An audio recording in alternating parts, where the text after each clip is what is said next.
కుటుంబంపై యువకులు దాడి చేసిన ఘటన మేడ్చల్ పోలీస్ స్టేషన్ పరిధిలో ఆలస్యంగా వెలుగులోకి వచ్చింది. స్థానికుల వివరాల ప్రకారం గత ఆదివారం మేడ్చల్ మండలం సోమారం గ్రామంలో ఓ డాబాకు బండమైలారంకు చెందిన యువకులు ఆహారం ఇవ్వలేదని మొత్తం కుటుంబంపై దాదాపు 30 మంది యువకులు దాడి చేశారు. అంతేకాకుండా ఆ కుటుంబంలో ఉన్న యువతి అని చూడకుండా బండరాయితో తలపై తీవ్రంగా దాడి చేశారు. దీంతో యువతి కుటుంబ సభ్యులు మేడ్చల్ పోలీసులకు ఫిర్యాదు చేశారు. ఫిర్యాదు మేరకు కేసు నమోదు చేసి దర్యాప్తు చేపట్టినట్టు సిఐ సత్యనారాయణ తెలిపారు. నా పేరు శివాని చతుర్వేది. నేను మేడ్చల్ నుంచి 30th మార్చి రోజు గొడవ అయింది సోమారం దగ్గర, మా ఢాబా దగ్గర. నేను మా డాడీతో పాటు పోయినా.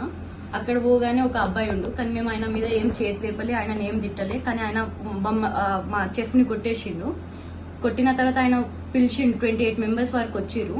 2 బ్యాచెస్లు వచ్చిర్రు, ఒక బ్యాచ్లోనే కాదు 2 బ్యాచెస్లు వచ్చిర్రు. రాగానే అసలు మాట్లాడకుండా డైరెక్ట్ హమ్లా చేసిరు, డైరెక్ట్ అటాక్ చేసిరు, డైరెక్ట్ కొట్టడం స్టార్ట్ చేసిరు. నన్ను అమ్మాయి అని చూడకుండానే డైరెక్ట్ కొట్టడం స్టార్ట్ చేసిరు. నా ఫోన్ గుంజుకురు, నా చేతుల నుంచి జబర్దస్త్ ఇట్లా చేసి ఫోన్ గుంజుకురు. నా చైన్ కొడతప్పుడు ముక్కు నోజ్ రింగ్ వెళ్ళిపోయింది.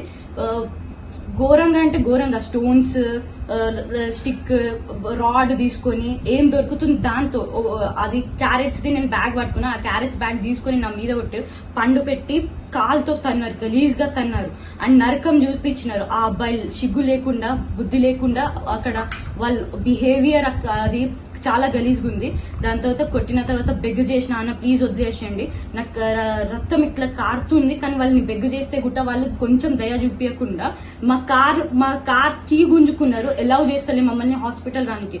తర్వాత మేము పిఎస్ దగ్గర వచ్చినాం. 11:30కి అట్లా పిఎస్కి వచ్చే కంప్లైంట్ ఎఫ్ఐఆర్ అప్పుడు కాలేదు. ఎఫ్ఐఆర్ వాళ్ళు గవర్నమెంట్ హాస్పిటల్కి ఎమ్మెల్సీ కోసం పంపించినాం. మేము 30th మార్చ్కి పోతే 1st ఏప్రిల్కి మాకు ఎఫ్ఐఆర్ కంప్లైంట్ లాడ్జ్ అయింది. దాంట్లో ఐపీసీ 118, 351 పెట్టినారు.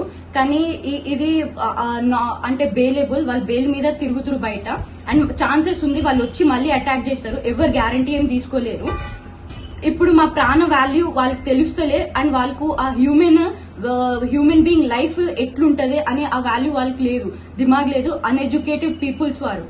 సో రిక్వెస్ట్ చేస్తున్నా మన తెలంగాణ గవర్నమెంట్, మన మేడ్చల్ పిఎస్ ని మాకు ఒక హార్డ్ సెక్షన్స్ వాళ్ళ మీద ఇంప్లిమెంట్ చేయండి.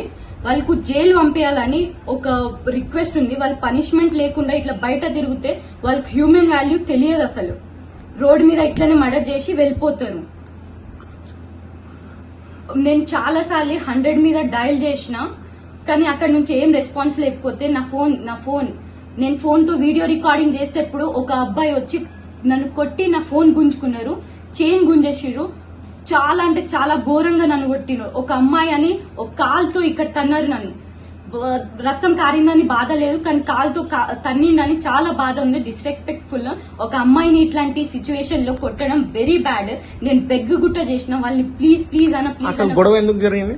10 వరకు 9:30 మినిమం మాకు షాప్ ఢాబా క్లోజ్ అయిపోతుంది. కానీ ఢాబాలో పోయి నాకు ఇవ్వండి, ఇప్పుడు ఓపెన్ చేయి, ఢాబా ఎందుకు ఓపెన్ చేయ, ఇది నీ ప్లేసా నా ప్లేసా, ఇట్లా రువాబీగా రౌడీగా మాట్లాడి మా చెఫ్ని కొట్టిండు. చెఫ్ని కొడితే మా డాడీని ఆయన చెఫ్ కాల్ చేసిండు. మా ఢాబా చెఫ్ కాల్ చేసి రమ్మన్నాడు. నేను మా డాడీతో పాటు అక్కడ పోయినా, మా తమ్ముడితో పాటు.